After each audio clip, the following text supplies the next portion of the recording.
नमस्कार, स्वागत है आपका वकील आपका में और मैं हूं आपके साथ यशी शुक्ला। आज हम तमाम विषयों पर चर्चा करने वाले हैं, चाहे वो स्त्री धन क्या है ये आज हम जानेंगे, सीनियर सिटीजन के क्या कुछ कानून हैं उनको लेकर आज हम इस पर भी बात करेंगे। आज हम बात करेंगे कि कमर्शियल कोर्ट क्या होती है, इसके बारे में हम जानकारी हासिल करेंगे और इन सब के लिए हमारे साथ सीनियर एडवोकेट मौजूद है धर्मेंद्र सिंह जी। सर, आपका बहुत बहुत स्वागत है। नमस्कार।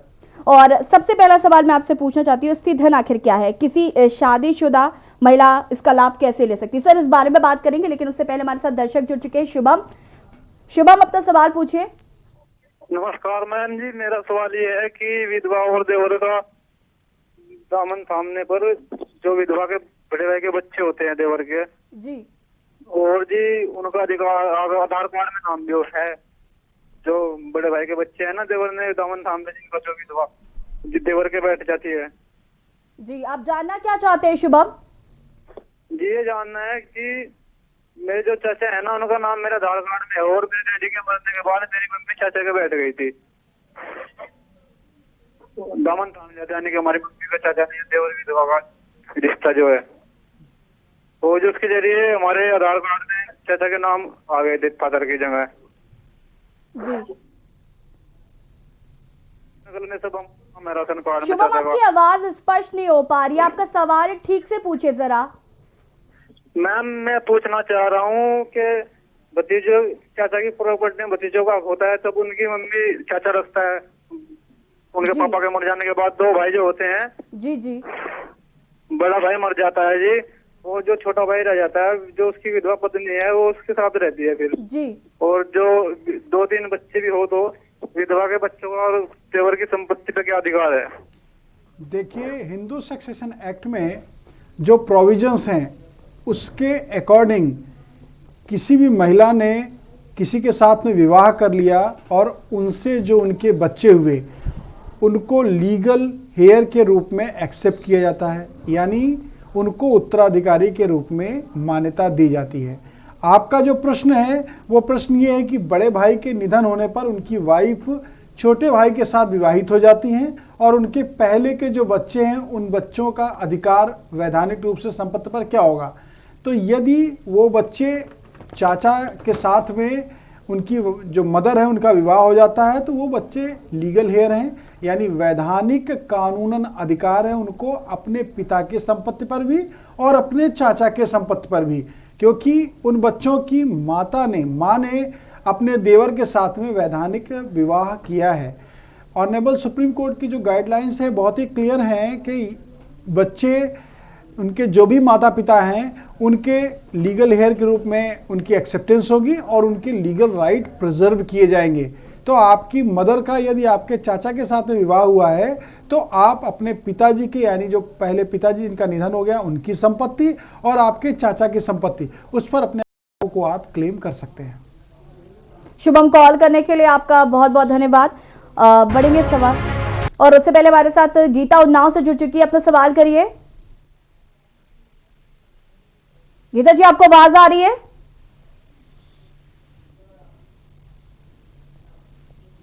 लगता है संपर्क नहीं हो पा रहा, आप हमें फिर से संपर्क कर सकते हैं। लगातार आपकी टीवी स्क्रीन पर जो नंबर फ्लैश हो रहे हैं, यदि आपको कानून से रिलेटेड कोई भी सवाल पूछने हो आप हमें फोन कर सकते हैं और आपको जवाब वकील साहब देंगे। और सर, सवाल ये था, स्त्री धन क्या है और किसी शादीशुदा महिला को इसका लाभ कैसे मिल सकता है? हिंदू सक्सेशन एक्ट की अगर हम बात करते हैं, हिंदू लॉ की अगर हम बात करते हैं, तो स्त्री धन ये दो शब्दों से मिल करके एक शब्द बना है, यानी वीमेन, और धन से मतलब प्रॉपर्टी से है। जो वीमेन की प्रॉपर्टी है उनका एब्सोल्यूट राइट किसी वीमेन के पास में होता है। वो संपत्तियों को दो कैटेगरी में रखा गया है। पहली कैटेगरी, जिन संपत्तियों को महिला ने अपने द्वारा अर्जित धन से लिया हो या उनको सक्सेशन में वो प्रॉपर्टीज प्राप्त हुई हों, यानी उत्तराधिकारी के रूप में वो प्रॉपर्टीज प्राप्त हुई हों। दूसरा, जहाँ पे महिलाओं का पार्टली स्टेक होता है, यानी उनका जो अधिकार है वैधानिक वो एक पार्ट में होता है, न्यूनतम होता है या अधिकतम होता है। तो जहाँ पर पार्टली राइट है वो राइट भी स्त्री धन में आएगा, जो हिंदू लॉ है उसके अकॉर्डिंग, और जो एब्सोल्यूट राइट है प्रॉपर्टी के, यानी पूर्ण स्वामित्वाधिकार हैं, उन प्रॉपर्टीज़ पे भी महिलाओं का अपना एकल अधिकार होता है। वो उन प्रॉपर्टियों को किसी को एलिनेट कर सकती हैं, ट्रांसफ़र कर सकती हैं, उन प्रॉपर्टियों का वो कोई भी उपयोग उपभोग कर सकती हैं, उन प्रॉपर्टियों से किसी भी तरह का वैधानिक लाभ प्राप्त कर सकती हैं।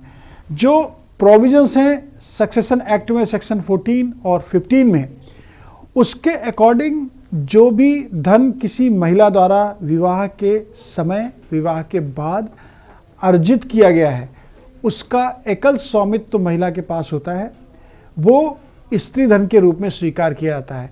उसमें किसी अन्य को हस्तक्षेप या आधिपत्य जाहिर करने का कोई भी वैधानिक अधिकार नहीं होता है।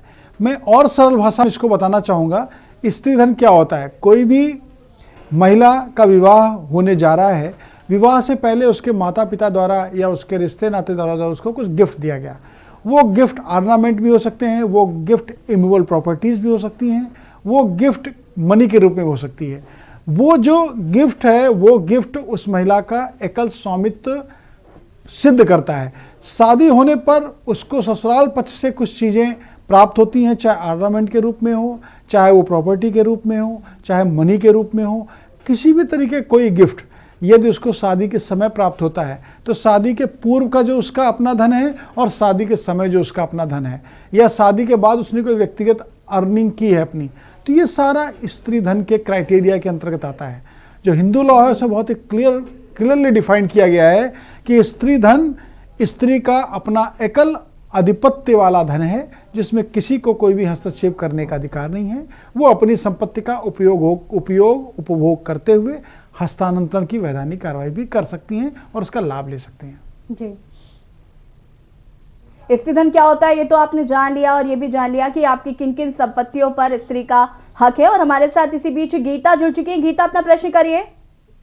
हाँ सर, मेरे हस्बैंड का एक्सीडेंट क्लेम केस 2008 से चल रहा है। हेलो जी गीता, अपना सवाल करिए। हेलो जी गीता, आपकी आवाज हमें स्पष्ट रूप से सुनाई पड़ रही है, आप अपना सवाल करिए। सर, मेरे हस्बैंड 2008 में एक्सपायर हो गए थे एक्सीडेंट में, और उनका क्लेम केस चल रहा था जो कि अभी तक फाइनल नहीं हुआ है। सर, मैं इसके लिए क्या करूं? मैंने अपनी सारी प्रॉपर्टी बेच दिया। देखिए गीता जी, जो आपने प्रतिकर वाद दाखिल किया है ऑनरेबल डिस्ट्रिक्ट जज के यहाँ, यानी जिला जज महोदय के यहाँ, जो आपने क्लेम का केस फाइल किया है एमएसएटी के रूप में, उस क्लेम केस में केस को जल्दी निर्णीत करने के बहुत सारे प्रतिपादित सिद्धांत हैं honourable high court, honourable supreme court के। क्योंकि जो क्लेम प्राप्त होता है, मोटर एक्सीडेंट क्लेम जो भी होता है, जो प्राप्त होता है पीड़ित के, यानी जो पीड़ित हैं, जो मृतक हैं, उनके जो परिवारीजन हैं, उनको जो भी क्लेम प्राप्त होता है वो उनके जीविकोपार्जन के लिए, उनके जीवन यापन के लिए एक आधार के रूप में होता है। तो ऐसी स्थिति में यदि आपका केस 2008 में डेथ होने के बाद अब तक पेंडिंग है, तो ये एक निश्चित रूप से चिंता का विषय है। और इसमें आपकी तरफ से, यानी आपके जो भी अधिवक्ता महोदय हैं, उनकी तरफ से परसुएंस प्रॉपर्ली होनी चाहिए। क्योंकि जो क्लेम केस होते हैं उसमें दो ही पक्ष होते हैं। जिस गाड़ी से एक्सीडेंट हुआ उस गाड़ी का विवरण होगा, उस गाड़ी का जो विवरण आप निकालते हैं, आजकल गाड़ी के जो भी रजिस्ट्रेशन है सारे ऑनलाइन है। जब ऑनलाइन रजिस्ट्रेशन को आप प्राप्त कर लेते हैं तो आपको पार्टी बनाने में सुगमता होती है। उसके बाद उस गाड़ी का इंश्योरेंस किस कंपनी ने किया है, वो इंश्योरेंस कंपनी को भी पार्टी बनाया जाता है। तो जब गाड़ी के मालिक और गाड़ी को इंश्योर करने वाले इंश्योरेंस कंपनी के द्वारा आप डिटेल उनका पूरा लेके आपने केस को फाइल किया है, तो आपके केस में एविडेंस होने के बाद तुरंत निर्णीत होने की साधारण प्रक्रिया है। अपने एडवोकेट से कहिए, न्यायालय में एविडेंसेस वगैरह प्रेजेंट करते हुए केस को एक्सपीडाइट कराने के लिए, केस को जल्दी खत्म कराने के लिए न्यायालय से प्रेयर करें और प्रार्थना पत्र देके आपका जो भी मोटर एक्सीडेंट क्लेम बनता है उसको पाने के लिए पैरवी प्रॉपर करें। अगर आप जल्दी से जल्दी पैरवी करते हैं तो मुझे लगता है कि 6-8 महीने में आपका केस निर्णीत हो सकता है। लेकिन अभी जो कोरोना का प्रभाव है ये इस केस को प्रभावित कर सकता है, यानी इसकी वजह से कुछ समय जरूर आगे बढ़ सकता है। अन्यथा आप अगर पैरवी करें तो 6-8 महीने के अंदर आपके केस का निर्णय आपके अकॉर्डिंग आ सकता है। गीता, कॉल करने के लिए आपका बहुत बहुत धन्यवाद। और हमारे साथ शुभम सहारनपुर से एक बार फिर से जुड़ चुके हैं। शुभम, जरा अपना प्रश्न करिए। शुभम, अपना प्रश्न करिए। लगता है संपर्क टूट गया है। सीमा कानपुर से जुड़ चुकी हैं। सीमा, अपना प्रश्न करिए। हेलो जी, प्रश्न करिए। सर, मेरे का पापा अभी एक्सपायर हुए हैं, उनकी एज 61 के अबव थी और ना उनके एडवोकेट जो थे वो मतलब वो एडवोकेट हैं, तो हमें ये नहीं समझ में आया कि उनको कौन कौन से क्लेम मिलेंगे। और उनका रजिस्ट्रेशन जो था वो 2014 का था, जो COP वगैरह होता है आप सबका, वो 2014 का था। अब हम लोग किसी एडवोकेट से कांटेक्ट करते हैं तो वो कहते हैं कि वो 5 लाख वाला क्लेम मिले तो नहीं मिलेगा। तो प्लीज हेल्प कर सकते बताने में कि हम लोग को कौन कौन सा क्लेम मिल सकता है एडवोकेसी का। और उनकी डेथ कोरोना से हुई है। देखिए, आपके फादर किस प्रोफेशन में थे ये आपको बताना बहुत आवश्यक है। यदि वो एडवोकेसी प्रोफेशन में थे तो जो अधिवक्ता कल्याण निधि के द्वारा सहयोगी राशि दी जाती है वो 5 लाख रुपए की सहयोग राशि निर्धारित है, जो bar council of Uttar Pradesh से परसुएंस करने के बाद आपको प्राप्त हो सकती है। यदि उनका कोविड की वजह से निधन हुआ है तो कोरोना की वजह से होने वाले निधन के लिए भी बार काउंसिल और स्टेट गवर्नमेंट, सेंट्रल गवर्नमेंट ने एक राहत के लिए एक फंड जनरेट किया है। उसके लिए भी यदि आप बार काउंसिल को सारे डॉक्यूमेंट्स के साथ में आवेदन करेंगी तो उस फंड से भी आपकी स्पेसिफिक हेल्प हो सकती है। साथ ही साथ आप लोकल बार में भी, यानी यदि कानपुर से हैं तो कानपुर बार एसोसिएशन और लायर एसोसिएशन दोनों जगह पर प्रार्थना पत्र देते हुए इस कार्रवाई को प्रोसेस कराने के लिए आप रिक्वेस्ट कर सकते हैं। आपको कोविड की वजह से हुई डेथ का जो भी कंपनसेशन है, अभी जो भी सहयोग राशि मिल सकती है, और आपका जो अधिवक्ता कल्याण निधि से एक निर्धारित इंश्योरेंस का राशि है जिसमें 61 ईयर एबव हैं तो वो सीनियर एडवोकेट के रूप में होंगे और उनके जो भी bar council of Uttar Pradesh से सहयोग राशि प्राप्त होनी है वो करस्पॉन्डेंस आपको थ्रू बार करनी होगी और जल्दी से जल्दी आपके भुगतान हो सकते हैं। सीमा, कॉल करने के लिए बहुत बहुत धन्यवाद। बढ़ेंगे प्रश्नों की ओर और लगातार आपकी टीवी स्क्रीन पर नंबर फ्लैश हो रहे हैं, आप कॉल कर सकते हैं। कानून से रिलेटेड कोई भी समस्या हो, वकील साहब आपको जवाब देंगे। वकील साहब जी, मृत्यु से पूर्व जो बयान लोग दे देते हैं उसके बाद उसका कानून में कितना योगदान है?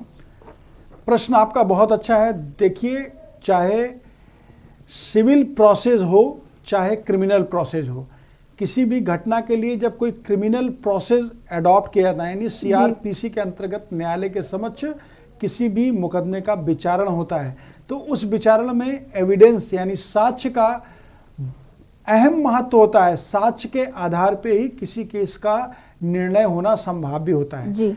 जो आपने मृत्यु पूर्व बयान की बात पूछी है, मृत्यु पूर्व बयान किसी भी मृतक व्यक्ति द्वारा मृत्यु से पूर्व किया गया कथन, यानी व्यक्ति के साथ में जो घटना घटित हुई उस घटना में उसकी डेथ हो जाती है, उसकी मृत्यु हो जाती है या उसका मर्डर हो जाता है, तो मृत्यु के पूर्व का जो उसका बयान है वो बयान एक अहम बयान के रूप में न्यायालय की जो वैधानिक विचारण की प्रक्रिया है उसमें स्वीकार किया जाता है। एविडेंस एक्ट के सेक्शन 32 सब क्लास 1 में जो प्रोविजंस हैं वो बहुत महत्वपूर्ण है। सब क्लास सेक्शन 32 सब क्लास 1 के बारे में honourable supreme court, honourable high court के बहुत सारे प्रतिपादित सिद्धांत हैं। मैं एक सिद्धांत का हवाला देना चाहता हूं दर्शकों को। मिस्टर स्वामी के केस में ऑनरेबल सुप्रीम कोर्ट ने सेक्शन 32 सब क्लास 1 को डिफाइन किया। इस केस में घटना ये थी कि एक व्यक्ति ने किसी से रुपए लेने थे और वो रुपए उसके लेने के लिए जाने से पहले उसने अपने पत्नी से कहा कि मैं फला व्यक्ति से ये रुपए मुझे उससे प्राप्त करने, मैं उससे लेने के लिए जा रहा हूँ, और पूर्व में काफ़ी समय से मैं लगातार जा रहा हूँ, वो रुपए देने से मना करता है और मेरे साथ में बदतमीजी करते हैं। ये जो उसके जाने के पहले का बयान था, इस बयान के आधार पर आगे की जब घटना हुई, यानी वो व्यक्ति दूसरे दिन रेलवे पटरी पर कई टुकड़ों में मरा हुआ पाया गया, तो पत्नी द्वारा जब प्रथम सूचना रिपोर्ट दर्ज कराई गई तो उसमें उनके उस बयान को उन्होंने कोड करते हुए प्रथम सूचना रिपोर्ट दर्ज कराई और जिससे मिलने हो जा रहे थे उनको उन्होंने फर्स्ट इंफॉर्मेशन रिपोर्ट में नामजद अभियुक्त बनाया। तो ऐसी स्थिति में ऑनरेबल सुप्रीम कोर्ट ने क्लियर किया कि मृत्यु से पूर्व यदि कोई भी बयान एविडेंस एक्ट के अकॉर्डिंग आया है तो वो ग्राह्य है, यानी स्वीकार किए जाने योग्य है।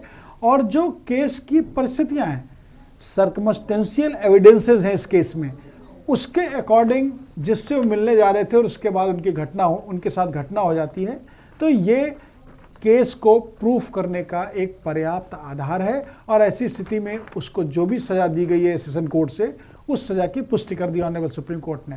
तो किसी भी क्रिमिनल केस के लिए मृत्यु पूर्व दिया गया बयान एक अहम बयान के रूप में स्वीकार किया जाता है। इसके साथ ही साथ आप बहुत सारी घटनाओं में सामान्य तौर पर न्यूज़पेपर के माध्यम से या न्यूज़ चैनल के माध्यम से आप घटनाओं को देखते होंगे कि जब भी कोई घटना होती है तो पुलिस जो मृतक है उसका कोई ना कोई नोट ढूंढने की कोशिश करते हैं कि ऐसा तो नहीं कोई उन्होंने मृत्यु पूर्व अपना बयान कहीं लिख के रख दिया हो, कोई ऐसा लेटर, कोई ऐसा पत्र या कोई ऐसा एविडेंस छोड़ दिया हो जिससे ये पता चल सके कि इस घटना को किसने कारित किया है। तो ऐसी स्थिति में यदि कोई भी मृत्यु पूर्व का बयान, मृत्यु पूर्व का साक्ष्य, मृत्यु पूर्व का लिखित कथन कुछ भी प्राप्त हो जाता है तो वो एज अ एविडेंस सेक्शन 32 सब क्लास 1 में एक्सेप्ट किया जाता है और उसी आधार पे उस क्रिमिनल केस का ट्रायल निर्णीत होता है। और इस पे honourable high court, honourable supreme court के कई प्रतिपादित सिद्धांत हैं। सीनियर सिटीजन्स के बारे में हम आगे बात करेंगे, लेकिन उससे पहले हमारे साथ सरिता प्रयागराज से जुड़ चुकी है। सरिता, अपना प्रश्न करिए। हेलो जी सरिता, अपना प्रश्न करिए। हाँ, वो हमारी जो है हमारे हस्बैंड की डेथ 1996 में हुई थी एक्सीडेंट से। वो कोल माइंस एमपी में सर्विस करते थे जी। उसके बाद जो है सर्विस के बाद उनको मेरा नौकरी जो है मेरे देवर को दे दिया गया। और देवर को नौकरी देने के बाद उन्होंने कहा था कि हम खाना खर्ची देंगे। हमारी 3 माह की लड़की थी हमारे गोद में उस समय, लेकिन नौकरी लेने के बाद उन्होंने खाना खर्ची देने से इनकार कर दिया। उन्होंने कहा कोर्ट से आप लोग, कोर्ट अगर मतलब देने को कहेगी तब हम देंगे। हमने उनसे 4 साल तक कोर्ट में वो केस क्लेम किया और कोर्ट में मतलब कि वो आते ही नहीं थे। फिर जब हमारी ये हुई कि अब जो है इनको मतलब वो दिया जाएगा कुछ, तब तक उनकी जो है मृत्यु हो गई देवर की। उनका मर्डर हो गया उनकी बीवी के द्वारा। बीवी और सास ने उनकी मर्डर किया और उसके बाद जो है वो केस हमारा खत्म हो गया। अब जो है ना तो हमारी पेंशन बनी है, ना हमें कोई पैसा मिला। अब जो है हमारी लड़की भी बड़ी हो गई है, लेकिन आज तक हमें कोई फायदा नहीं मिला। तो क्या इसमें हमें कहीं कुछ मिल सकता है अब या नहीं? देखिए, आपने आपके पति के निधन होने पर अनुकंपा में जो कानून है, अनुकंपा में राहत का जो कानून है, उसके अनुसार आपने अपने देवर को नौकरी दिलाने के लिए अपनी सहमति दी होगी। आपकी रिटर्न कंसेंट के आधार पे ही आपके देवर को नौकरी दी गई होगी। ऐसी स्थिति में अनुकंपा का जो वैधानिक लाभ मिलना चाहिए वो आपके देवर ने ले लिया। आपका जो दूसरा पक्ष है, यानी आपको आपके हस्बैंड की पेंशन या अदर जो भी ड्यूज़ हैं वो प्राप्त होने चाहिए। यदि आपने डिपार्टमेंट से करस्पॉन्डेंस की होती तो निश्चित रूप से आपको जो अन्य देय हैं वो प्राप्त होते। मुझे आपकी कथनानुसार ऐसा प्रतीत होता है कि आपने डिपार्टमेंटल प्रोसीडिंग्स नहीं किए हैं। आप डिपार्टमेंट को पार्टी बना के आपके जो कॉन्सिक्वेंशियल बेनिफिट्स हैं after the death of husband, यानी आपके पति की मृत्यु के बाद, उनको आप प्राप्त करने के लिए ऑनरेबल हाई कोर्ट में रिट फाइल कर सकती हैं। और रिट फाइल करके आप अपने बेनिफिट जो भी आपके हस्बैंड के बाद आपको मिलने चाहिए थे उनको लेने के लिए क्लेम कर सकती हैं। ऑनरेबल हाई कोर्ट के द्वारा बहुत सारे प्रतिवादी सिद्धांत हैं जिनके लाइट में ऑनरेबल हाई कोर्ट आपको रिलीफ दे सकती है। आपके देवर के जो अनुकंपा में उनको जॉब मिला और उसके बाद उन्होंने उसमें योगदान देते हुए अपने बेनिफिट्स लिए, वो उनका एक सेपरेट इशू है। लेकिन आपके हस्बैंड के जो भी राइट थे वो राइट आपको आने चाहिए। ये भी वैधानिक प्रक्रिया है और वैधानिक प्रक्रिया में आपके राइट एस्टेब्लिश्ड हैं। आप क्लेम करिए, ऑनरेबल हाई कोर्ट में रिट करिए, आपको बेनिफिट मिलेगा। सरिता, कॉल करने के लिए बहुत बहुत धन्यवाद। हमारे साथ लखनऊ से विनय जुड़ चुके हैं। विनय, अपना प्रश्न करिए। हेलो जी विनय, अपना प्रश्न करिए। हमारा प्रश्न ये है कि हमारे पास गाड़ी थी, नैनो गाड़ी थी। तो आज से 4 साल पहले चार साल पहले जी हमारी गाड़ी में हम गाड़ी लखनऊ में रात को 7:30 बजे करीब चला रहे थे, तो उसके बाद हम सीधे घर आ गए। तो 6 महीने बाद हमारे पास एक पुलिस वाला आया कि आपकी गाड़ी से एक्सीडेंट हुआ, जी जबकि हमको पता ही नहीं था कि हमारी गाड़ी से एक्सीडेंट हुआ। अब वो गाड़ी नंबर जो शो कर रहा था वो हमारा ही नंबर था जी है। तो जब फिर उसके बाद उन्होंने हमारी गाड़ी थाने ले गए, तो शाम को उन्होंने हमारी गाड़ी छोड़ दी। अच्छा, और गाड़ी हमारी सीज नहीं हुई है। अब हमको जो है हमने 4 साल करीब हो रहा है, हमने भी अपनी गाड़ी को सेल कर दिया। हमारी गाड़ी का 3rd पार्टी इंश्योरेंस था, लेकिन हमारी गाड़ी से एक्सीडेंट नहीं हुआ था, ये हम जानते अच्छी तरीके से। किसी और गाड़ी से हुआ, नंबर हमारा आ गया, तो कुछ ऐसा हुआ कि नंबर हमारी गाड़ी का आ गया। जानना क्या चाहते हैं आप? इसमें जो है हम केस को बंद करें या हम खत्म करना चाहते हैं। वो हमसे पैसे की डिमांड कर रहे हैं, पार्टी है। देखिए, क्लेम केस को डिसाइड कराने के 2 तरीके हैं। या तो आप केस को लोक अदालत में ले जाएं और दोनों पक्ष आपस में सहमति बनाते हुए केस को निर्णीत करा लें। एक तरीका तो आपका ये है सुलह समझौते का। दूसरा तरीका ये है कि केस को आप कंटेस्ट करें। केस को कंटेस्ट करने में आपको अपने प्रमाण देने होंगे इस बात के कि आपकी गाड़ी जिस डेट और जिस समय पर घटना हुई एक्सीडेंट की, उस समय उस जगह पर नहीं थी और ना ही उसके द्वारा कोई भी घटनाक्रम किया गया है। अगर आप इस बात को प्रमाणित कर ले जाते हैं तो आपका जो आपके खिलाफ क्लेम केस फाइल हुआ है वो डिसमिस हो जाएगा। अगर आप इसको प्रमाणित नहीं कर पाते हैं तो फिर अकॉर्डिंग टू लॉ जो भी कोर्ट के द्वारा क्लेम केसेस में ऑर्डर होते हैं उनको देखते हुए, उनको अवलोकित करते हुए न्यायालय आपके पक्ष में या आपके खिलाफ आदेश कर सकती है। आपको जहां पर घटना घटित हुई है उस घटना वाले स्थान के कुछ एविडेंस कलेक्ट करने चाहिए, या जो घटना का दिन और समय बताया जा रहा उस समय आपकी गाड़ी कहाँ थी, उस गाड़ी के होने का स्थान। उदाहरण के तौर पर यदि आपके घर में थी, आपके घर में कोई सीसीटीवी कैमरे लगे हैं, उसके फुटेज वगैरह आपने कलेक्ट कर रखे हैं, वो सब एविडेंसेस आपके महत्वपूर्ण है, क्योंकि कहीं पर भी कोई रिकॉर्डिंग होती है उसमें डेट और टाइम भी मेंशन होता है, वर्णित होता है। तो ऐसी स्थिति में आपको क्लेम केस में यदि सुलह समझौता करना है तो वो करके आप लोक अदालत के माध्यम से केस को निर्णीत करा सकते हैं। और यदि आपको कंटेस्ट करना है और आपकी गाड़ी, आपको विश्वास है कि वहाँ नहीं थी जहाँ एक्सीडेंट हुआ है, तो आप केस को प्रॉपर कंटेस्ट करिए और मेरिट्स पे यानी गुण और दोष के आधार पे केस आपके पक्ष में निर्णीत होगा, ऐसा मेरा विश्वास है। विनय, कॉल करने के लिए बहुत बहुत धन्यवाद। आगे हम सीनियर सिटीजन के क्या कुछ लाभ हैं कानून में वो जानेंगे, लेकिन यहाँ पर वक्त हो गया है छोटे से ब्रेक का। जल्द हाजिर होंगे।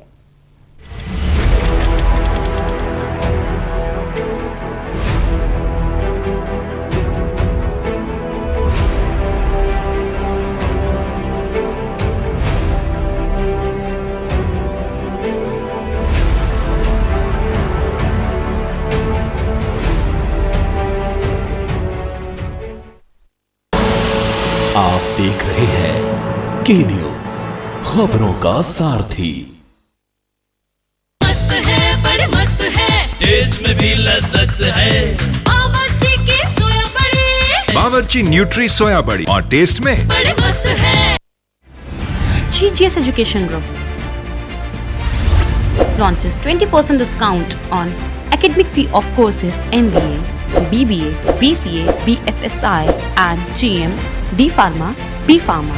Offers best infrastructure, best transport facility, best academic service and best placement service.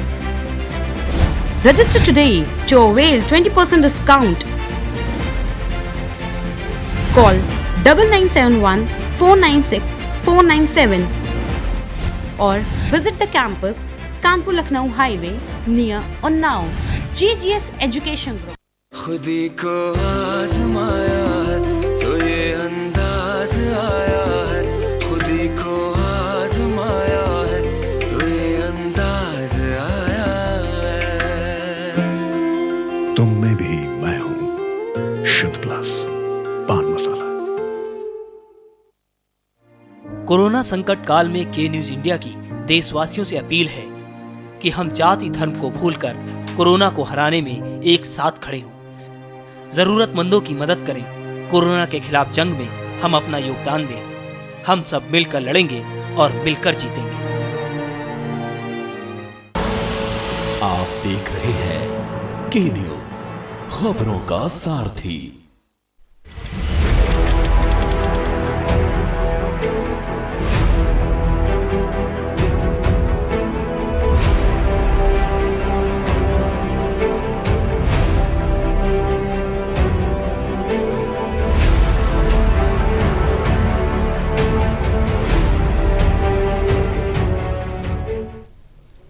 Break के बाद एक बार फिर से आप सभी का स्वागत है हमारे खास प्रोग्राम वकील आपका में।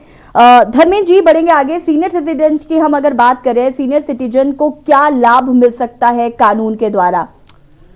देखिए, वरिष्ठ नागरिक वकील जी, आपको रोकना चाहेंगे। हमारे साथ मोनिका जुड़ चुकी है कानपुर से। मोनिका, अपना प्रश्न करिए। नमस्कार जी। नमस्कार मोनिका जी। सर, मेरा क्वेश्चन ये है कि हमारे घर में पड़ोसी के घर से एक पड़ोसी कूद करके आ गया। पड़ोसी के घर से एक पड़ोसी कूद कर आ गया। हमने उसके लिए पुलिस कंप्लेन कराई, लेकिन पुलिस ने कोई सुनवाई नहीं करी। फिर उसके बाद में हम लोगों ने जा करके कोर्ट में 156(3) का केस लगाया कि भाई पुलिस हमारी सुनवाई नहीं कर रही।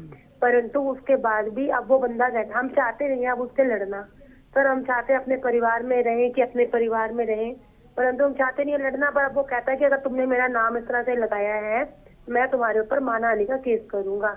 अब चाहे जहां से मर्जी बेच के दो अपना पैसा, हमें पैसा चाहिए।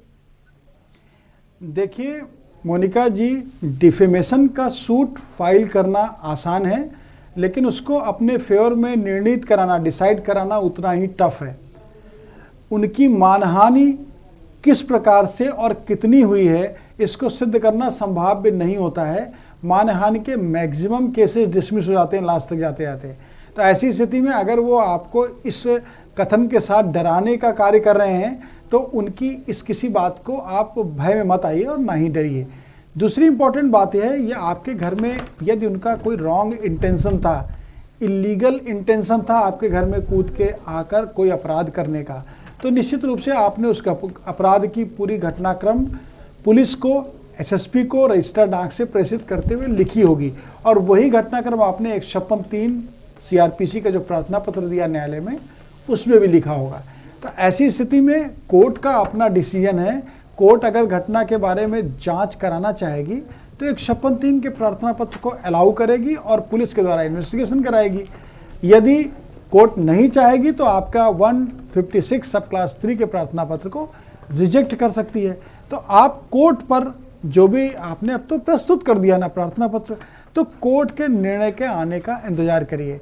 इस बीच में वो किसी भी तरीके का मानहानि यानी डिफेमेशन की बात करते हैं कि मैं आपके खिलाफ सूट फाइल करूंगा, तो आप उनसे कह दीजिए कि आपका जो इंटेंशन था, उस इंटेंशन के अकॉर्डिंग मैंने आपके खिलाफ कार्रवाई की। आपको जो लगता है आप स्वच्छंद हैं, आप कार्रवाई करिए। निश्चित रूप से आपके खिलाफ कोई भी मानहानि प्रूफ कर पाना उनके लिए संभाव्य नहीं होगा। मोनिका जी, कॉल करने के लिए बहुत बहुत धन्यवाद। और हमारे साथ दर्शक एलम जुड़ चुकी हैं। एलम, जरा अपना प्रश्न करिए। हाँ, मेरे के नाम सर्विस दी है और मैं आपकी आवाज हम तक स्पष्ट नहीं पहुंच पा रही है एलम जी।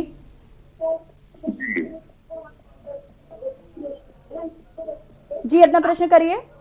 हाँ, मैंने 30 साल तक सर्विस की है मैंने अध्यापक के नाते, और मुझे ग्रेजुएटी नहीं मिली है, न मुझे पेंशन थी, न पेंशन, न ग्रेजुएटी। आपकी आवाज अभी भी हम तक स्पष्ट नहीं पहुंच पा रही है। आप हमें फिर से संपर्क कर सकते हैं। हमारे साथ किरण जुड़ चुकी है कानपुर से। किरण, अपना प्रश्न करिए। Sir, good evening. Good evening. Sir, मेरे ना पापा की अभी डेथ हो गई थी। उनने ना उस पर लोन लिया था, गाँव में जमीन पर लोन लिया था। अब वहाँ पे पता है क्या हो रहा है, वहाँ पे वो लोग नीलामी कर रहे हैं। अब हमें ये नहीं समझ में आ रहा कि बैंक को कैसे कांटेक्ट करें, और बैंक वाले फोन भी नहीं उठा रहे, ना उनके पास हमारा कोई एड्रेस वगैरह है। हमें पता चला क्योंकि ऐसे उल्टी उल्टी खबर आई है कि बैंक नीलामी कर रही है। तो सर, क्या प्रोसीडिंग्स है, प्लीज हमें हेल्प कर दीजिए। जिस भूमि पर आपके पिता द्वारा लोन लिया गया है, तो कोई भी ऋण प्राप्त करने के बाद जो भी फाइनेंशियल कॉर्पोरेशन है, यानी जो भी बैंक है, वो गारंटी भी लेती है। तो आपके पिता ने जो लोन लिया, उनके साथ में कोई ना कोई वहाँ गारंटर होगा। गारंटर यदि नहीं है तो आपकी लैंड को उस लोन के साथ में अटैच किया गया होगा, प्लस किया गया होगा। आप बैंक से संपर्क करिए या जहां पर आपकी भूमि भवन है वहां पर आपका जो भूमि है उसके ऑक्शन से रिलेटेड कोई ना कोई नोटिस प्रेषित किया गया होगा, चस्पा किया गया होगा, या वहां आसपास के लोगों को उसके बारे में जानकारी दी गई होगी। आप पहले उस नोटिस को प्राप्त करिए। उस नोटिस को प्राप्त करने के साथ उसमें जो भी फैक्ट, नोटिस में जो भी कारण लिखे हुए हैं उन कारणों का प्रॉपर रिप्लाई देते हुए, पिताजी के निधन का हवाला देते हुए, जो आपका लोन है उसके सेटलमेंट की बात कहते हुए आप एक प्रार्थना पत्र बैंक को दीजिए। निश्चित रूप से बैंक आपकी एप्लीकेशन को कंसीडर करेगी क्योंकि लोन लेने वाले व्यक्ति का निधन हो गया है। उसके बावजूद यदि वो कंसीडर नहीं करते हैं तो आपके पास लीगल प्रोसेस में जाने के राइट ओपन है। आप चाहें तो बैंक के जो भी सेटलमेंट हैं वो क्लियर करते हुए अपने लैंड को फ्री करा सकते हैं, क्योंकि आप वैधानिक रूप से उस लैंड के जो भी स्वामी हैं उनके लीगल हेयर हैं, यानी वास्तविक वैधानिक उत्तराधिकारी हैं।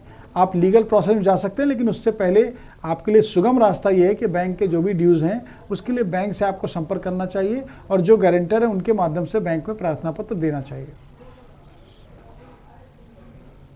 किरण जी, कॉल करने के लिए बहुत बहुत धन्यवाद। हमारे साथ अजय बांदा से जुड़ चुके हैं। अजय, अपना प्रश्न करिए।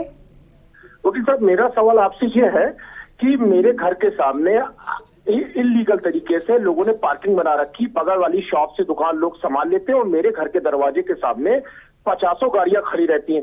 बाबूलाल चौराहे के पास पुलिस चौकी भी, वो भी कुछ नहीं करती, आरटीओ की गाड़ी आती, वो भी कुछ नहीं करती। तो आप मुझे ये बताइए कि मैं कौन सा वैधानिक उपचार अपनाऊं जिससे मैं इन भ्रष्टाचार को भी खत्म करूं, साथ में अपने घर के दरवाजे के सामने जो गाड़ी खड़ी है उसको भी हटा सकूं। मैं कुछ नहीं कर पा रहा हूं। धन्यवाद। आप सिटी मजिस्ट्रेट के पास जाकर एक एप्लीकेशन दीजिए। सेक्शन 133 सीआरपीसी में 133 के अंतर्गत एक प्रार्थना पत्र दीजिए। उस प्रार्थना पत्र में आप सारी बातें लिखते हुए अंत में प्रार्थना ये करिए कि आपके सामने जो भी टेम्परेरी या परमानेंट इंक्रोचमेंट लोगों द्वारा कर लिया गया है या कर लिया जाता है उसको रिमूव करने का सिटी मजिस्ट्रेट आदेश करें। सिटी मजिस्ट्रेट को धारा 133 में ये राइट है कि वो अपने प्रशासनिक अमले के माध्यम से या नगर निगम के माध्यम से टेम्परेरी या परमानेंट किसी भी तरह के इंक्रोचमेंट को जिससे आप प्रभावित होते हैं उसको रिमूव करने के आदेश दे सकते हैं। आपका 133 का जो प्रार्थना पत्र है उसमें आप यही प्रार्थना करिए कि मेरे घर के आगे का ये सहन है या आगे आने जाने का रास्ता है जिसमें इस तरीके से लोग अपने कार या बाइक या जो भी व्हीकल्स हैं उनको खड़ा कर देते हैं और इससे हमारा रास्ता बाधित होता है। तो कृपया इस बात का निर्देश कर दिया है कि कोई भी यहाँ पर इस तरह का टेम्परेरी इंक्रोचमेंट ना करें और हमारे आने जाने का रास्ता सुगमता पूर्वक इस्तेमाल हम कर सकें। तो निश्चित रूप से कोर्ट के द्वारा दिए गए इस आदेश के माध्यम से आपकी समस्या का समाधान हो जाएगा और उस समस्या का समाधान होने के बाद अपने आप को आप थोड़ा फ्री महसूस करेंगे। अजय, कॉल करने के लिए बहुत बहुत धन्यवाद। हमारी बात अधूरी रह गई थी, सीनियर सिटीजन के बारे में हम बात कर रहे थे कि जो सीनियर सिटीजन होते हैं उनके लिए कानून में क्या कुछ लाभ है, वो कैसे कानून का लाभ उठा सकते हैं। जैसा कि मैंने दर्शकों को अपनी बात कहनी प्रारंभ की थी, सीनियर सिटीजन के वेलफेयर के लिए, उनके मेंटेनेंस के लिए, उनकी सिक्योरिटी के लिए जो एक्ट आया सेंट्रल का 2007 में, उस एक्ट को बहुत ही गंभीरता से बनाया गया। इस अधिनियम में जो प्रोविजंस हैं उसके अनुसार प्रत्येक सीनियर सिटीजन, माता पिता या वरिष्ठ नागरिक, सीनियर सिटीजन का अभिप्राय वरिष्ठ नागरिक से है, माता पिता या जो वृद्धजन हो घर में, उनको अपने जीवन यापन करने का पूर्ण वैधानिक अधिकार है, यानी संवैधानिक अधिकार है। इन तथ्यों को ध्यान में रखते हुए सेंट्रल गवर्नमेंट ने और ऑनरेबल सुप्रीम कोर्ट ने कुछ गाइडलाइंस दी। उन गाइडलाइंस में सीनियर सिटीजन के वेलफेयर के लिए, उनके मेंटेनेंस के लिए इस एक्ट को बनाया गया।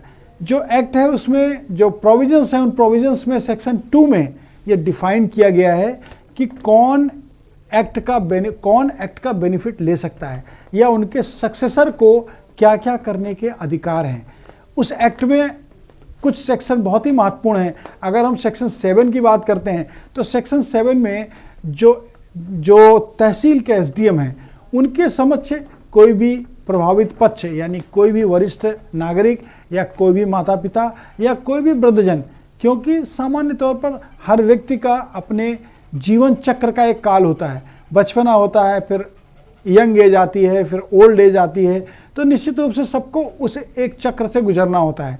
तो ऐसी स्थिति में जो ऑनरेबल सुप्रीम कोर्ट और सेंट्रल गवर्नमेंट की जो गाइडलाइंस हैं उसके अकॉर्डिंग हर सीनियर सिटीजन को, हर माता पिता को, हर वृद्धजन को अपने भरण पोषण के लिए अपने बच्चों से, उनके बच्चों से और उसके साथ ही साथ जो यदि किसी वृद्धजन के बच्चे नहीं हैं तो जो उनकी संपत्ति को उनके निधन के बाद पा सकते हैं, यानी जो उनके हिंदू सक्सेशन एक्ट के अकॉर्डिंग सक्सेसर हो सकते हैं, उनसे भी उनको मेंटेनेंस लेने के राइट हैं। इसके बाद सेक्शन 9 की अगर हम बात करते हैं तो सेक्शन 9 में कितना मेंटेनेंस मिलना चाहिए, अभी उस लिमिट को इंक्रीज करते हुए 10,000 रुपये तक कर दिया गया है। यानी यदि एसडीएम महोदय चाहें तो किसी भी सीनियर सिटीजन को 10,000 रुपये तक उनके भरण पोषण की राशि दिला सकते हैं। साथ ही साथ यदि एसडीएम महोदय के आदेश से कोई सीनियर सिटीजन प्रभावित होता है तो वो अपनी कंप्लेंट, वो जो आदेश है उस आदेश के 7 दिन के अंदर जिले के कलेक्टर महोदय के समक्ष कर सकता है। सेक्शन 15 में जो अपील करने के प्रोविजंस हैं, इस एक्ट में एक और बहुत महत्वपूर्ण बात है कि इसमें एडवोकेट की मदद लेना आवश्यक नहीं है। यानी जो पीड़ित पक्ष है वो स्वयं कंप्लेन कर सकता है, वो किसी एनजीओ या संस्था के माध्यम से कंप्लेन करा सकता है, या वो किसी दूसरे व्यक्ति के माध्यम से कंप्लेन करा सकता है। और इसमें यह भी है कि यदि अधिकारी, प्राधिकृत अधिकारी यदि चाहे तो वो स्वतः संज्ञान ले सकता है। बहुत जगह ऐसा देखने को मिलता है, न्यूज़पेपर में आता है कि वृद्धजन फला जगह पर जो ओल्ड होम के, जो ओल्ड एज के होम हैं वहाँ पर बैठे हैं, उनको कोई ध्यान देने वाला नहीं है, उनके बच्चे उनका ध्यान नहीं दे रहे हैं। तो ऐसी स्थिति में स्वतः संज्ञान लेने के भी एसडीएम महोदय को, जिलाधिकारी महोदय को अधिकार इस एक्ट में दिए गए हैं। तो इस एक्ट के अकॉर्डिंग हर सीनियर सिटीजन को अपना मेंटेनेंस पाने का अधिकार है, हर सीनियर सिटीजन को अपना वेलफेयर पाने का अधिकार है, हर सीनियर सिटीजन को अपने को सिक्योर करने का, अपनी प्रॉपर्टी को सिक्योर करने का वैधानिक अधिकार है। साथ ही साथ यदि कोई भी सक्सेसर, कोई भी बेटा बेटी या उनके बच्चे इंडिया में नहीं रहते हैं और उनसे किसी वृद्धजन को यहाँ पर अपने भरण पोषण की राशि चाहिए, केस जहाँ पर वृद्धजन रह रहे हैं वहीं पर फाइल करेंगे। और जो विदेश में रहने वाले उनके सक्सेसर बच्चे या बच्चों के बच्चे हैं, उन तक जो गवर्नमेंट ने गाइडलाइंस जारी की उसके अकॉर्डिंग सम्मन यानी प्रोसेस को भेजने का और कार्रवाई करने का एक अधिकार वृद्धजन को दिया गया है। वो जो फॉरेन एम्बेसी है उसके माध्यम से वो कोर्ट की इंटीमेशन उस कंट्री में रहने वाले उस सक्सेसर के पास जाएगी और उससे मेंटेनेंस, वेलफेयर, प्रॉपर्टी सिक्योरेंस के सारे राइट वृद्धजन को यानी सीनियर सिटीजन को, माता पिता को न्यायालय द्वारा प्राप्त कराए जा सकते हैं। वकील साहब चर्चा को आगे बढ़ाएंगे, लेकिन उससे पहले हमारे साथ जय महाराष्ट्र से जुड़ चुके हैं। जय, अपना प्रश्न करिए। नमस्कार जी। हेलो जी, आपकी आवाज आ रही है, प्रश्न करिए। हाँ, जी जय जी, अपना प्रश्न करिए, आपकी आवाज स्पष्ट रूप से आ रही है। आवाज आ रही है। ऐसा है कि 4 साल पहले जो है हमारी गाड़ी जो है जी ये शो की हमारा नोटिस आई, यहाँ से सम्मान आया कि आपकी गाड़ी का एक्सीडेंट हुआ था, क्योंकि हमारी गाड़ी का कोई एक्सीडेंट नहीं हुआ है। और उसके बाद हमने जमानत दे दी, ठीक है। और हमें ये भी नहीं मालूम कि हमारा एक्सीडेंट किस तारीख को हुआ, क्या कब हुआ। 6 महीने पता है कि आपने 6 महीने पहले गाड़ी की, आपका एक्सीडेंट हुआ, डेट दी है, मेरा गाड़ी नंबर ये, गाड़ी नंबर तो सही है लेकिन मेरा कोई एक्सीडेंट ही नहीं हुआ ना। और मैंने गाड़ी उसके बाद 2-3 गाड़ी सेल कर दी, तो सेल, मेरी गाड़ी सील तो हुई नहीं थी, तो मैंने गाड़ी सेल कर दी, तो उससे कोई दिक्कत तो हमको नहीं होगी अपनी गाड़ी सेल करने में। देखिए, आपने जो गाड़ी सेल कर दी है यानी उसको विक्रय कर दिया है, तो विक्रय करने के बाद अधिकार जिसके पास व्हीकल है, जिसके पास गाड़ी है, उसके पास ट्रांसफ़र हो जाते हैं। लेकिन जिस समय आपका स्वामित्व था रजिस्ट्रेशन में, जब तक आपका नाम था मालिक के रूप में आरटीओ में, तो उस बीच में कोई भी एज कैजुअलिटी होती है, उस बीच में कोई भी अपराध होता है या उस बीच में कोई भी घटना होती है, तो उसकी रिस्पॉन्सिबिलिटी आपकी होती है। उसके लिए कोर्ट में कोई प्रोसेस चलता है तो उसको कंटेस्ट करने की रिस्पॉन्सिबिलिटी और लायबिलिटी आपकी होती है। लेकिन इसमें एक महत्वपूर्ण बिंदु ये भी है कि आपके कथनानुसार आपकी गाड़ी से कोई एक्सीडेंट नहीं हुआ। सामान्य तौर पर इस तरह के बहुत सारे मामले देखने में आ रहे हैं जिनमें गाड़ी का नंबर सिर्फ दे दिया जाता है, क्योंकि हाईवे में रात में दिन में जब भी कोई घटना होती, घटना करने के बाद जो गाड़ी घटना करती है वो तेज़ी से निकल जाती है। अब मौके पर जिन लोगों को एफआईआर करानी होती है या जो उसके जो पीड़ित पक्ष होते हैं उनको एफआईआर करानी होती है, तो वो किसी ना किसी गाड़ी का नंबर इसी तरीके से दे देते हैं और गाड़ी का नंबर दे देने के बाद जो एफआईआर होती है उस गाड़ी के नंबर और उसके मालिक के खिलाफ होती है। ऐसी स्थिति में मालिक को लीगल प्रोसेस जाना पड़ता है। निश्चित रूप से आपको अपने आप को बचाने के लिए डिफेंस आपका प्रूफ करना पड़ेगा।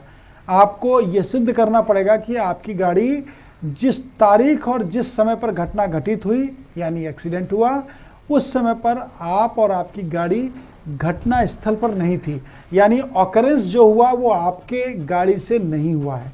आप अगर इस बात को प्रूफ कर ले जाते हैं तो आपके खिलाफ ना तो कोई क्लेम केस स्टैंड करेगा और ना ही आपके खिलाफ एक्सीडेंट का जो क्रिमिनल केस है वो स्टैंड करेगा। लेकिन आपको उसके लिए अपने आप को, अपने डिफेंस को प्रेजेंट करते हुए अपने आप को बचाने की प्रक्रिया करनी होगी और आपको ये प्रूफ करना पड़ेगा, यानी एविडेंस के माध्यम से, जो भी आपके पास साक्ष्य हो उसके माध्यम से, कि मैं घटना के दिन और समय पर जहां पर घटना घटित हुई वहां पर नहीं था। यदि आप प्रूफ कर ले जाते हैं तो आपको वैधानिक रूप से पूर्ण लाभ प्राप्त होगा। जय, कॉल करने के लिए बहुत बहुत धन्यवाद। और हमारे साथ एक और दर्शक विजय लखनऊ से जुड़ चुके हैं। विजय, अपना प्रश्न करिए। हेलो जी विजय, अपना प्रश्न करिए। मैं ये कह रहा था कि जो अभी मैं बात कर रहा था कि गाड़ी जो है हमको 6 महीने बाद पता लगा कि मेरी गाड़ी का एक्सीडेंट हुआ है। हमको पता ही नहीं कि हमारी गाड़ी उस वक्त कहाँ पे थी, तो मैं कैसे तो प्रमाण करूंगा कि मेरी गाड़ी वहां पर खड़ी थी। अब बहुत चला रहा था मेरी गाड़ी। देखिए, तो उन्होंने एफआईआर कर दी हमारे नाम से और फिर सम्मान भेजा, मैं जमानत करा ली अपनी। अब डेट लग रही है, तो हम कैसे गाड़ी वहाँ कौन चला रहा था वहां पता ही नहीं। 6 महीने हमको इन्फॉर्मेशन 6 महीने बाद मिली है तो हमारी गाड़ी से एक्सीडेंट हुआ। आपका सोचना और आपका कहना बिल्कुल सही है। इसका दूसरा तरीका यह है कि जो आपके अधिवक्ता महोदय हैं, उन अधिवक्ता महोदय से कहिए कि जब कोर्ट में ट्रायल चले और वहाँ पर एविडेंस प्रेजेंट हो, यानी जब गवाह आए और वो गवाह ये कहें कि इनके गाड़ी का जो ड्राइवर उनके द्वारा गाड़ी चलाते हुए लापरवाही से एक्सीडेंट किया गया, उस समय बहुत सतर्कता की ज़रूरत है। आपके अधिवक्ता महोदय को अपनी जिरह के माध्यम से ये प्रूफ करना चाहिए कि वो गाड़ी घटना स्थल पर नहीं थी। उसका जो तरीका है, हर अधिवक्ता विद्वान होता है, वो अपने शार्प क्रॉस क्वेश्चनिंग के माध्यम से इस बात को आसानी से प्रूव कर लेंगे, क्योंकि वहाँ पर बहुत ही साधारण सी बात है।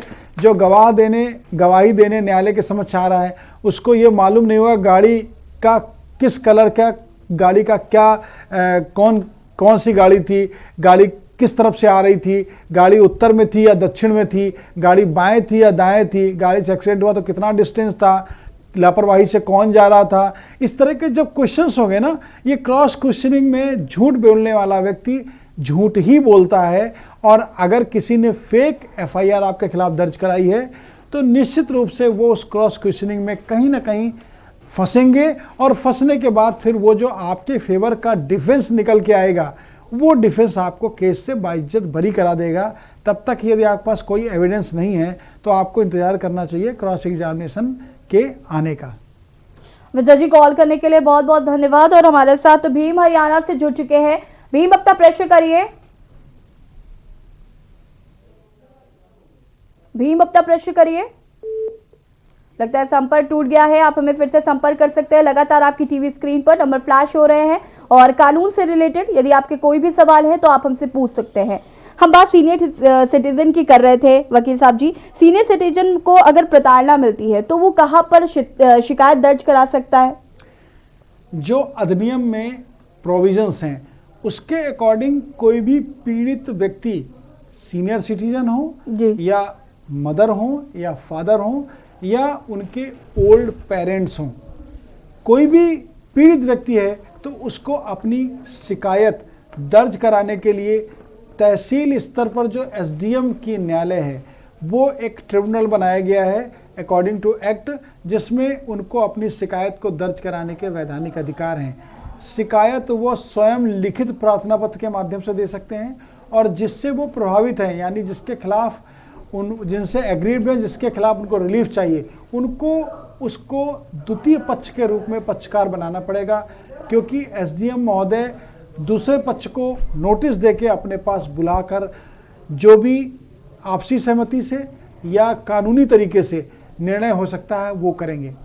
साथ ही साथ यदि एसडीएम महोदय के आदेश से प्रभावित पक्ष, पीड़ित प्रभावित पक्ष संतुष्ट नहीं है तो उसको एक्ट में जो प्रोविजंस है सेक्शन 15 में विद इन 7 डेज जिले के कलेक्टर महोदय के समक्ष अपील करने के अधिकार हैं और उस अपील में जिलाधिकारी महोदय को वैधानिक अधिकार ये दिए गए हैं कि वो जो भी मेंटेनेंस, वेलफेयर, प्रॉपर्टी सिक्योरेंस या इसमें बहुत अच्छा अभी एक ऑनरेबल सुप्रीम कोर्ट का प्रतिपादित सिद्धांत आया है जिसमें यदि किसी पेरेंट्स की इमूवेबल प्रॉपर्टी पे उनके बेटे, उनकी बहू ने कोई इलीगल ट्रेसपासिंग कर ली है या उस पर वो अवैध कब्जा करके पेरेंट्स की इच्छा के विरुद्ध विवाद करते हैं तो वहाँ पर पेरेंट्स को, सीनियर सिटीजन को ऑनरेबल सुप्रीम कोर्ट ने यह रिलीफ दिया है कि उनकी इच्छा के बिना उनके बच्चे या बच्चे की बहू उनके घर पर निवास नहीं कर सकते हैं, यानी उनको इस प्रोसेस के माध्यम से उनको बेदखल करने का अधिकार भी है। लेकिन बेदखल यहाँ पर कुछ इस जो प्रतिपादित सिद्धांत है इसमें कुछ लोगों को भ्रांतियाँ भी हुई कि माता पिता की संपत्ति पर बेटे और बहू का कोई अधिकार नहीं है। ये कथन सत्य नहीं है। बेटे और बहू का अधिकार है लेकिन वो अपने माता पिता की सहमति से वहाँ रह सकते हैं।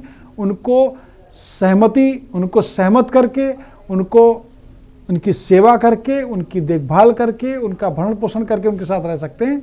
उनको प्रताड़ित करके उनके साथ नहीं रह सकते हैं। ये नेचुरल जस्टिस भी है, ये अकॉर्डिंग टू एक्ट भी है और ये सामाजिकता भी है। वकील साहब जी, ये सवाल कि अगर कोई भी माता पिता अपनी संपत्ति नहीं देना चाहते हैं अपने बच्चों को, क्या ऐसा हो सकता है?